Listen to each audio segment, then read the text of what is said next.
कभी सोचा है कि ये जो सूरज है, रात में आखिर जाता कहाँ है? चलिए, आज एक बहुत ही प्यारी सी कविता के जरिए इसी रहस्य को समझने की कोशिश करते हैं। तैयार हैं इस जादुई सफर के लिए? हाँ, यही सवाल है ना। बिल्कुल एक बच्चे के मन की जिज्ञासा कि आखिर सूरज छिप कहाँ जाता है जब आसमान में चांद तारे आ जाते हैं। तो चलिए शुरू करते हैं। कहानी शुरू होती है दिन के उजाले से। वो समय जब सूरज आसमान में होता है और हर तरफ रोशनी और एक अलग ही जान होती है। देखिए, दिन कितना खुशनुमा होता है ना। सूरज ऐसे मुस्कुराता हुआ और चारों तरफ बस खेलने कूदने की एनर्जी। ऐसा लगता है जैसे पूरी दुनिया जाग उठी हो। और कविता की पहली लाइन भी यही कहती है, सूरज जो दिन भर इतना उज्जवल चमकता है, बिल्कुल इस तस्वीर की तरह नहीं। लेकिन जैसे ही दिन खत्म होने लगता है, तब वो चमकता हुआ सूरज कहाँ चला जाता है? यही तो असली सवाल है। और बस मन में फिर वही सवाल घूमने लगता है। मुझे आश्चर्य है कि रात में ये कहाँ जाता है। ये एक ऐसा सवाल है जो सच में सोचने पर मजबूर कर देता है। और फिर धीरे धीरे से दिन भर की जो भागदौड़ है वो शांत होने लगती है और शाम की एक खामोशी सी छा जाती है। सूरज भी जैसे थककर अब घर जा रहा हो। वो देखिए, धीरे धीरे से पहाड़ियों के पीछे छिप जाता है, मानो कह रहा हो, चलो कल फिर मिलेंगे।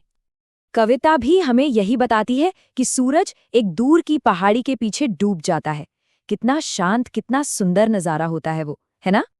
और जैसे ही सूरज पूरी तरह छिप जाता है तो सारी दुनिया अंधेरी और स्थिर हो जाती है। मतलब सब कुछ अब आराम करने की, सोने की तैयारी करने लगता है। तो रात का मतलब सिर्फ अंधेरा नहीं है, ये आराम का भी समय है, जब हम सब तारों की छांव में कितनी शांति से सो जाते हैं। बिल्कुल जैसी कविता में कहा गया है, और फिर मैं बिस्तर पर जाकर सो जाता हूँ। दिन भर की थकान के बाद ये आराम का वक्त ही तो है। लेकिन ये रात हमेशा के लिए थोड़ी रहती है। बहुत जल्द एक नए दिन की उम्मीद जागने लगती है। रात भर सोने के बाद बस इंतजार रहता है जब तक कि दिन झांकने ना लगे। वो सुबह की जो पहली किरण होती है ना, वही तो बताती है कि सूरज बस वापस आ ही रहा है।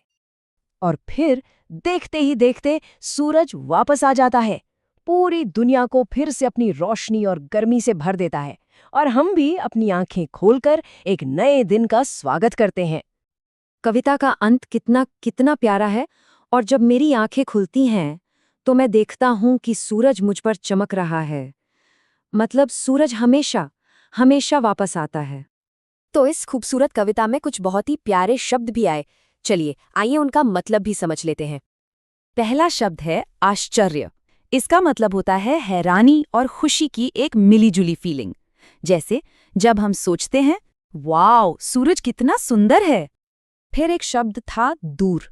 दूर का मतलब तो सीधा सा है, कोई चीज जो बहुत फासले पर हो, जैसे आसमान में कोई हवाई जहाज, या फिर इस कविता में वो पहाड़ियां जिनके पीछे सूरज छिप जाता है।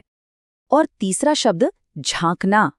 झांकने का मतलब होता है धीरे से या छिपकर देखना। सोचो, जैसे सुबह का सूरज बादलों के पीछे से झांकता है ना, ये देखने के लिए कि सब जाग गए या नहीं। तो अब एक सवाल, अगली सुबह जब सूरज वापस आएगा तो आसपास क्या क्या दिखाई देगा? आंखों को खुला रखकर इस खूबसूरत दुनिया के आश्चर्य को महसूस करना है।